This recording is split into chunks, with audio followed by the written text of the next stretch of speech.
എല്ലാവർക്കും സ്വാഗതം. ഈ റിവ്യൂ ഇഷ്ടപ്പെടുവാണെങ്കിൽ ഒന്ന് ലൈക്ക് ചെയ്തും സബ്സ്ക്രൈബ് ചെയ്തും സപ്പോർട്ട് ചെയ്യണേ. അപ്പം മനുവിനെ എസ് ഐ ഫോൺ വിളിക്കുന്നു. ഫോൺ എടുത്ത് കഴിയുമ്പോഴത്തേക്കും എസ് ഐ ഗേറ്റ് എന്താ പൂട്ടിയിട്ടേക്കുന്നത് തുറന്നേ എന്ന് പറയുക. അന്നേരം ആരാ എനിക്ക് മനസ്സിലായില്ല എന്ന് പറയുമ്പം അങ്ങനെ പറയുന്നുണ്ട്, ഞങ്ങൾ പോലീസാണ് എന്ന്. അന്നേരം മനസ്സിലായില്ല സാർ, ഇപ്പോൾ തുറക്കാം എന്ന് പറഞ്ഞ് മനു വന്ന് ഗേറ്റ് തുറക്കുവാണ്. ഗേറ്റൊക്കെ റിമോട്ട് ഗേറ്റ് ആട്ടോ, അങ്ങ് വീടിൻ്റെ ഫ്രണ്ട് വശത്ത് നിന്ന് റിമോട്ട് ഞെക്കിയുള്ളൂ. ഗേറ്റ് തുറന്നു. അങ്ങനെ പോലീസുകാരകത്തേക്ക് കയറി വരുന്നു. വണ്ടിയിൽ ഹരിയെ കാണുന്നതേ നല്ല ദേഷ്യം വരുന്നുണ്ട് മനുവിന്. അതുപോലെ വണ്ടിയിൽ നിന്ന് ഹരി ഇറങ്ങുമ്പോഴും ദേഷ്യപ്പെട്ടിങ്ങനെ നോക്കി നിൽക്കുക കേട്ടോ മനുവിൻ്റെ മുഖത്തേക്ക് നോക്കാൻ ചെറിയ ചമ്മലൊക്കെ ഉണ്ട് ഹരിക്ക്. ഏതായാലും അവർ ഹരിയെ കൂട്ടി അകത്തേക്ക് കയറി പോകുന്നു. മനു അവിടെ നിൽക്കുവാണ് കുറച്ച് നേരത്തേക്ക്, അങ്ങനെ നിന്ന് പോകുന്ന ആവാം ഇവൻ്റെ ഈ അവസ്ഥ കണ്ടിട്ട്. ഏതായാലും അകത്തേക്ക് കയറി ചെല്ലുവാണ് പോലീസുകാരെല്ലാവരും. ഹരിയുണ്ട്. അവിടെ ചെല്ലുമ്പം കമല ആകെ ടെൻഷൻ അടിച്ചിങ്ങനെ നോക്കി നിൽപ്പണ്ടേ.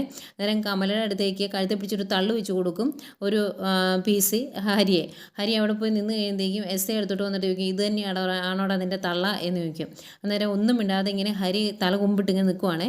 അന്നേരം വന്ന് അവൻ്റെ തലമുടി പിടിച്ചിങ്ങ് പരിച്ചു പോക്കും. എന്നിട്ട് ചെവി പിടിച്ചിട്ട് ചോദിക്കും, നന്നായിട്ട് നോക്കിയിട്ട് കണ്ണ് തുറന്ന് നോക്കിയിട്ട് പറയടാ, ഇതാണോ നിൻ്റെ പെറ്റ തള്ള എന്ന് ചോദിക്കുവാണ്. അന്നേരം അതെ എന്ന് പറയും. അന്നേരം എസ് ഐ കമലയോടായിട്ട് പറയുന്നുണ്ട്, ഏതായാലും നല്ല വൃത്തിയായിട്ട് മോനെ വളർത്തി വെച്ചിട്ടുണ്ട്, ഇവൻ്റെ കയ്യിലില്ലാത്ത പോക്കൃത്തരമൊന്നുമില്ല, ഏതായാലും നന്നായി എന്ന് പറയും. എന്നിട്ട് ചോദിക്കുന്നുണ്ട്, അലീന എന്ന് പറയുന്ന വേലക്കാരി പെണ്ണ് ഈ വീട്ടിലാണോ ആദ്യം നിന്നത് എന്ന് ചോദിക്കും. അതെ എന്ന് പറയും. അന്നേരം എസ് ഐ കമലയോട് ചോദിക്കുവാണ്, ആ പെൺകുട്ടിയെ ഇവൻ പീഡിപ്പിക്കാൻ ശ്രമിച്ചു, അത് നിങ്ങൾ അറിഞ്ഞായിരുന്നോ എന്ന്. അന്നേരം ആദ്യം അറിഞ്ഞില്ല എന്ന് പറയും. അത് കഴിഞ്ഞ് അറിഞ്ഞു എന്ന് പറയും. ആകെ ടെൻഷനിൽ ഇങ്ങനെ പേടിച്ച് വിറച്ച് നിൽക്കുക കമല. അന്നേരം എസ് ഐ അടുത്തോട്ട് വന്നിട്ട്, ഒന്നെങ്കിൽ അറിഞ്ഞായിരുന്നു അല്ലെങ്കിൽ അറിഞ്ഞില്ല, ഏതെങ്കിലും ഒന്നിൽ നിങ്ങൾ ഉറച്ചു നിൽക്കുക എന്ന് പറയുമ്പോഴത്തേക്കും അറിഞ്ഞു എന്ന് പറയും. അന്നേരം എസ് ഐ, ഓഹോ അറിഞ്ഞിട്ടാണോ എല്ലാവരും കൂടി അതങ്ങ് ഒതുക്കിയത്? കുഴപ്പമില്ല, ഇവൻ്റെ കയ്യിലിരിപ്പിന് ഇവൻ എന്തൊക്കെ ചെയ്തു കൂട്ടിയെന്ന് നിങ്ങൾക്കറിയാവോ? ആ ബാലേന്ദ്രൻ്റെ മകളില്ലേ ബബിത, അവളെയും ഇവനൊന്ന് ഭീഷണിപ്പെടുത്തി നോക്കിയതാണ്, ഇവന് കിട്ടുമോ എന്ന്. കിട്ടിയില്ലായിരിക്കും അല്ലടാ എന്നിങ്ങനെ ചോദിക്കുവാണ്. ഇതൊക്കെ കേട്ടിട്ട് കമൽ ഇങ്ങനെ ആകെ നാണം കെട്ടി നിൽക്കുവാണ്. എന്നിട്ട് എസ് ഐ കമലയോട് പറയുന്നുണ്ട്, ഇവൻ്റെ വായിൽ നിന്ന് ഇതൊക്കെ ഞങ്ങൾ എങ്ങനെയാണ് അറിഞ്ഞ് എന്ന് നിങ്ങൾക്ക് സംശയം ഉണ്ടാവൂല്ലേ? ഇവനെ കൊണ്ട് ഞങ്ങൾ പറയിപ്പിച്ചതാണ്, ഇടിച്ച് പരിപ്പെടുത്തു, ഇവൻ പണ്ട് കുടിച്ച മുലപ്പാൽ വരെ ഞങ്ങളെ ഛർദ്ദിപ്പിച്ചു, അങ്ങനെയാണ് ഞങ്ങൾ ഇതെല്ലാം അറിഞ്ഞത് എന്ന് പറയും. അന്നേരം ഭയങ്കരമായിട്ട് ഇങ്ങനെ പേടിച്ച് നിൽക്കുക കമല. അന്നേരം എസ് ഐ പറയും, അതെ ഞങ്ങൾ ഇങ്ങോട്ട് വന്നത് ഇവൻ്റെ റൂം ഒന്ന് പരിശോധിക്കാൻ വേണ്ടിയാണ്, ഇനിയും ആ റൂമിൽ എന്തെങ്കിലുമൊക്കെ കാണും, അതൊക്കെ ഒന്ന് കണ്ടുപിടിക്കണ്ടേ, അതുകൊണ്ട് ഇവൻ്റെ റൂം ഒന്ന് കാണിച്ചതായെന്ന് പറയുന്നു. അന്നേരം ഇങ്ങനെ അന്തം വിട്ടിങ്ങനെ പേടിച്ച് നിൽക്കുമ്പോൾ, നിങ്ങളോട് പറഞ്ഞത് കേട്ടില്ലേ എന്ന് ചോദിക്കുന്നുണ്ട് എസ് ഐ. ആകെ പേടിച്ച് വിറച്ച് നിൽക്കുവാണ് കമല. കാരണം അത്രത്തോളം കട്ടക്കലിപ്പിലാണ് എസ് ഐ. ഈ പറയുന്നതിനിടയ്ക്ക് നല്ല തട്ടും കിഴുക്കുമൊക്കെ കൊടുക്കുന്നുമുണ്ട് ഹരിക്ക്. അതുകൊണ്ട് തന്നെ നല്ല പേടിയുണ്ട് കമലയ്ക്ക്. ഏതായാലും റൂം കാണിച്ചു തരാൻ പറയുന്നു. കമല ഹരിയുടെ റൂമിലേക്ക് കൊണ്ടുപോവുകയാണ് അവരെ. ഇതെല്ലാം കണ്ടുകൊണ്ട് ഒന്നും മിണ്ടാതെ ആകെ വിഷമിച്ച് മനു അപ്പുറത്ത് നിൽപ്പണ്ടേ. റൂമിൻ്റെ ഫ്രണ്ടിൽ ചെന്നിട്ട്, ഇതാ റൂം എന്ന് പറയുമ്പോൾ, ഇത് തന്നെയാണോ അവിടെ നിൻ്റെ റൂം എന്ന് ഹരിയോട് ചോദിക്കുന്നുണ്ട്. അതെ എന്ന് പറയുന്നു. അവർ റൂമിൻ്റെ ഉള്ളിലോട്ട് കയറുന്നു. കയറി കഴിഞ്ഞ് എസ് ചോദിക്കും, എവിടെയാണ് നിൻ്റെ ലാപ്ടോപ്പ്, പെൻഡ്രൈവ്, CD അങ്ങനെയുള്ള സാധനങ്ങളൊക്കെ, അതൊക്കെ പെട്ടെന്ന് ഇങ്ങ് എടുത്ത് താ എന്ന് പറയും. അന്നേരം ഹരി, സാറേ എൻ്റെ കയ്യെ വിലങ്ങാണല്ലോ എന്ന് പറയുമ്പോൾ, അയ്യോ മോൻ തപ്പണ്ട, എവിടെയാണെന്ന് പറഞ്ഞാൽ മതി, ഞങ്ങൾ എടുത്തോളാം എന്ന് പറയുന്നു. അന്നേരം ആ ഡ്രോയറിലുണ്ടെന്ന് പറയുന്നു. അന്നേരം ഒരു PC വന്ന് അതിൻ്റെ അകത്ത് നിന്ന് പെൻഡ്രൈവും അതുപോലെ മെമ്മറി കാർഡും ഒക്കെ എടുക്കുന്നുണ്ട്. അന്നേരം ഇത് മാത്രമുള്ളവിടെ വേറെ ഒന്നും ഇല്ലേ എന്ന് ചോദിക്കുവാണ്. അതുപോലെ ലാപ്ടോപ്പൊക്കെ കാണിച്ചു കൊടുക്കുന്നുണ്ട്. ഇതെല്ലാം കഴിഞ്ഞിട്ട് ഹരിയുടെ അടുത്തോട്ട് നീങ്ങി നിന്നിട്ട് എസ് ചോദിക്കും, നീയേ ഇവിടെ മയക്കുമരുന്ന് സൂക്ഷിച്ച് വെച്ചിട്ടുണ്ടോ? നീ 2 പേർക്ക് കൊടുത്തതല്ലേ, ഇനിയും കാണുമല്ലോ ഇവിടെ, അതെവിടെയാണെന്ന് ചോദിക്കുമ്പോൾ ഇല്ല എന്ന് പറയും. 2 പ്രാവശ്യം എസ് ചോദിക്കും, എവിടെയാണെങ്കിലും മര്യാദയ്ക്ക് എടുത്ത് ആടാ എന്ന് പറയും. അന്നേരം ഹരി ഇല്ല എന്ന് തന്നെയാണ് പറയുന്നത്. അന്നേരം കരണം തീർത്ത ഒരെണ്ണം കൊടുക്കും. നല്ല ഒന്നാന്തരം അടിയാൻ തോന്നുന്നു. ഹരി അടി തീർന്നതേ മുഖത്ത് ഞെക്കി പിടിക്കുന്നുണ്ട്. എന്നിട്ട് പറയും, ഇനി നിനക്ക് എവിടെയാണെന്ന് കണ്ടുപിടിക്കാമല്ലോ, എടുത്ത് ആടാ എന്ന് പറയുവാണ്. അങ്ങനെ ഹരി ആ സാധനം എടുത്ത് കൊടുക്കുന്നു. ഏതോ 2 കവറിൽ കുറേശ്ശെ ഉണ്ട്. എടുത്ത് കൊടുത്ത് കഴിയുമ്പോൾ, ഓ ഇതാണ് നിൻ്റെ മയക്കുമരുന്ന്, ഇനി വേറെ എവിടെയെങ്കിലും വെച്ചിട്ടുണ്ടോ എന്ന് നോക്കുമ്പോൾ ഇല്ല എന്ന് പറയും. ഏതായാലും അത് എസ് ഐ PC കയ്യിലോട്ട് കൊടുത്തിട്ട് പറയുന്നുണ്ട്, സൂക്ഷിച്ച് വെച്ചോണം, ഇത് തൊണ്ടി മുതലാണ്, കളഞ്ഞേക്കരുത് എന്ന്. അത് കഴിഞ്ഞ് ഇനി എന്തെങ്കിലും ഉണ്ടോടാ എന്ന് ചോദിക്കുമ്പോൾ ഇല്ല എന്ന് പറയും.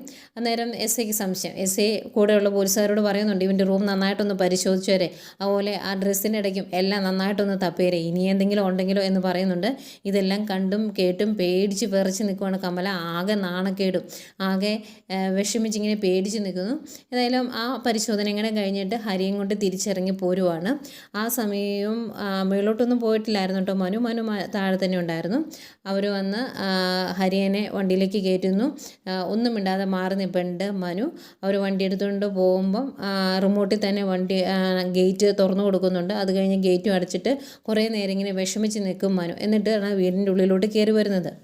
ഏതായാലും പോലീസുകാർ പോയപ്പോൾ തൊട്ട് കമല ശിവനെ വിളിക്കുന്നതാണ്. അവിടെ വർക്കിലായതുകൊണ്ട് ഫോൺ എടുത്തില്ല. അത് കഴിഞ്ഞ് ഫോൺ എടുത്തതേക്കും ആകെ ദേഷ്യത്തിലാണ്. എന്താ ശിവയുടെ ഫോൺ എടുക്കാതിരുന്നത്, എത്ര തവണയാണ് ഞാൻ വിളിക്കുന്നത് എന്നൊക്കെ ചോദിക്കുമ്പോൾ ഞാനിവിടെ ഓഫീസിലാണ്, നീ പറയുന്ന പോലെ എപ്പോഴും എനിക്ക് ഫോൺ എടുക്കാൻ പറ്റില്ല എന്നൊക്കെ പറയുന്നതേക്കും ആകെ വിഷമിച്ച് കരച്ചിലാണ് കമല. എനിക്കിനി ജീവിക്കേണ്ട, ചത്തേച്ചാൽ മതി. ഹരിയുടെ ആ കേസ് ഇവിടെ കുറേ നാട്ടുകാരെല്ലാം അറിഞ്ഞു. അവരാണെങ്കിൽ ഗേറ്റിൻ്റെ അടുത്ത് വന്ന് ആകെ ബഹളവും ഒച്ചയും തെറിയും ഒക്കെ ആയിരുന്നു. ഇനി എന്താ ചെയ്യേണ്ടതെന്ന് അറിയത്തില്ല. ആ പോലീസുകാർ ഇവിടെ ഹരിയെ കൊണ്ടുവന്നു, തെളിവെടുപ്പിനാണെന്നാണ് പറഞ്ഞത്. ആകെ പ്രശ്നമായിരുന്നു, അവനെ തല്ലുമൊക്കെ ചെയ്തു പോലീസുകാർ എന്നൊക്കെ പറയുക. അന്നേരം ശിവൻ ചോദിക്കുന്നുണ്ട്, തെളിവെടുപ്പ് എന്നാ തെളിവെടുപ്പ്, എന്തിനാ കൊണ്ടുവന്നേ നീ ചോദിച്ചില്ലേ എന്നൊക്കെ ചോദിക്കുമ്പോൾ ഞാൻ ചോദിച്ചൊന്നുമില്ല, അവൻ്റെ റൂമിൽ കയറി എന്തൊക്കെയോ തപ്പി എടുത്തുകൊണ്ട് പോയി എന്നൊക്കെ ഇങ്ങനെ പറയുവാണേ. ഈ കമൽ ഇത് ഭയങ്കര നിസ്സാര എന്തോ കേസാണ്, കാശ് തട്ടാൻ വേണ്ടി ആ പെങ്കൊച്ച് കള്ളത്തരം പറഞ്ഞതാണ് എന്നൊക്കെയാണ് ശിവനോട് പറഞ്ഞേക്കുന്നത്. അതുകൊണ്ട് ശിവൻ പറയുന്നുണ്ട്, നീ പേടിക്കുകയൊന്നും വേണ്ട, ഈ കാര്യം ഇവിടെ ഇരുന്നുകൊണ്ട് എനിക്ക് ഡീൽ ചെയ്യാവുന്ന കാര്യമേ ഉള്ളൂ. എനിക്ക് അറിയാവുന്ന ആളാണ് DYSP, ഞാൻ വിളിച്ചോളാം, നീ പേടിക്കണ്ട, എല്ലാം ഞാൻ സെറ്റ് ചെയ്തിട്ടുണ്ട് എന്നൊക്കെ പറയുന്നുണ്ട്. അതിനിടയ്ക്ക് മനു എന്ത് ചെയ്യുമെന്ന് ചോദിക്കുന്നുണ്ട്. അന്നേരം കമല പറയും, മനു ഇവിടെയുണ്ട്, അവനോട് ഞാൻ പറഞ്ഞതാ പോലീസ് സ്റ്റേഷനിൽ പോയി ഹരിയുടെ കാര്യം എന്തെങ്കിലും ഒന്ന് നോക്കാൻ. അവൻ എന്ത് ചെയ്താൽ പോകുകയില്ല, ഞാൻ പിന്നെ എന്താ ചെയ്യുന്നത്, ഞാനൊരു പെണ്ണായി പോയില്ല, അല്ലെങ്കിൽ എനിക്ക് പോകാമായിരുന്നു എന്നൊക്കെ പറയുമ്പം നീ വിഷമിക്കേണ്ട, നീ ഫോൺ വെച്ചോ, ഞാൻ മനുവിനെ വിളിച്ചോളാം എന്ന് പറയുന്നു. ശിവൻ ഫോൺ വെച്ചതിന് ശേഷം കമലയെ അന്വേഷിച്ച് പോകുന്നുണ്ട് കേട്ടോ മനു എന്ത് ചെയ്യുന്നു. മനു റൂമിൽ നിന്ന് പോലും ഇറങ്ങുന്നില്ല, ആകെ സങ്കടപ്പെട്ടിരിക്കുവാണ് മനു, ആകെ നാണക്കേടാണല്ലോ അതുകൊണ്ട് തന്നെ. അത് കഴിഞ്ഞ് ശിവൻ മനുവിനെ വിളിക്കുന്നുണ്ട്. എന്നിട്ട് മനുവിനോട് ചോദിക്കും, നീ എന്താണ് ഇങ്ങനെ വീട്ടിൽ തന്നെ ഇരിക്കുന്നത്, ഹരിയെ രക്ഷിക്കാനുള്ള എന്തെങ്കിലും കാര്യം ചെയ്യണ്ടേ, ആ പോലീസുകാർ പോയി കണ്ട് അവർക്ക് പൈസ കൊടുക്കണമെങ്കിൽ പൈസ എന്തെങ്കിലും കൊടുത്ത് കാര്യങ്ങൾ സോൾവ് ചെയ്യാൻ മേലായിരുന്നു എന്ന് ചോദിക്കുമ്പം മനു ചോദിക്കുന്നുണ്ട്, അച്ഛൻ എന്തറിഞ്ഞിട്ട് ഈ പറയുന്നേ, അവിടെ ഇരുന്ന് കാണുന്ന പോലെയൊന്നും അല്ല ഈ കേസ്, അങ്ങനെ പെട്ടെന്നൊന്നും അവന് ഊരിയെടുത്തുകൊണ്ട് പോരാൻ പറ്റിയല്ല എന്ന് പറയും. അന്നേരം ശിവൻ ചോദിക്കുന്നുണ്ട്, അതെന്താണ് നീ അങ്ങനെ പറഞ്ഞ്, കമല പറഞ്ഞല്ലോ ഏതൊരു പെണ്ണ് കാശ് തട്ടാൻ വേണ്ടി എന്തോ പറഞ്ഞതാണ് എന്ന്, അങ്ങനെയല്ലേ കേസ്, എന്തെങ്കിലും പ്രശ്നമുണ്ടോ എന്ന് ചോദിക്കുവാണ്.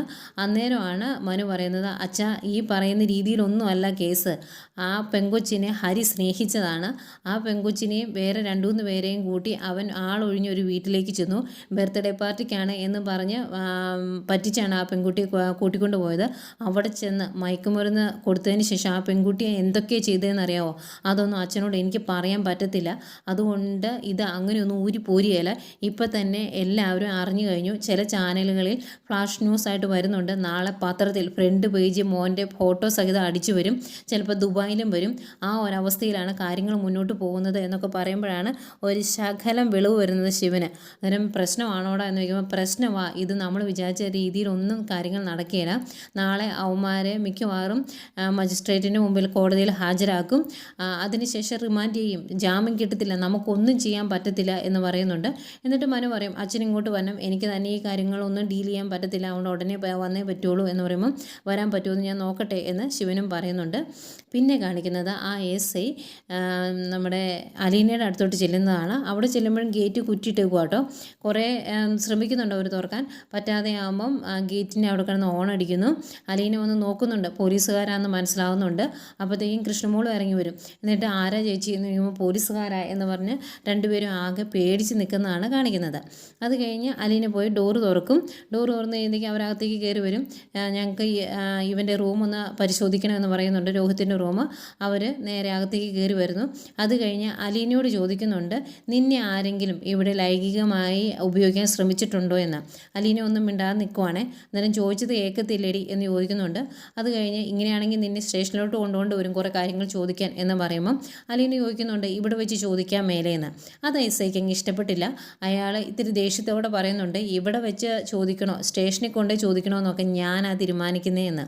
അതും പറഞ്ഞ് അലീനെ അവിടുന്ന് കൂട്ടിക്കൊണ്ട് പോവുകയാണ്. ആകെ സങ്കടത്തോടെ കരഞ്ഞു നിൽക്കുന്ന കൃഷ്ണമോളെ കാണിക്കുന്നുണ്ട്.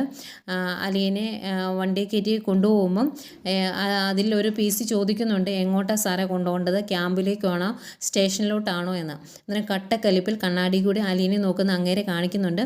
അതുപോലെ ഈ വിവരങ്ങളെല്ലാം രേവതിക്കുട്ടി അറിയുന്നതും കാണിക്കുന്നുണ്ട്. ഇതൊക്കെയായിരുന്നു ഇന്നത്തെ എപ്പിസോഡ്.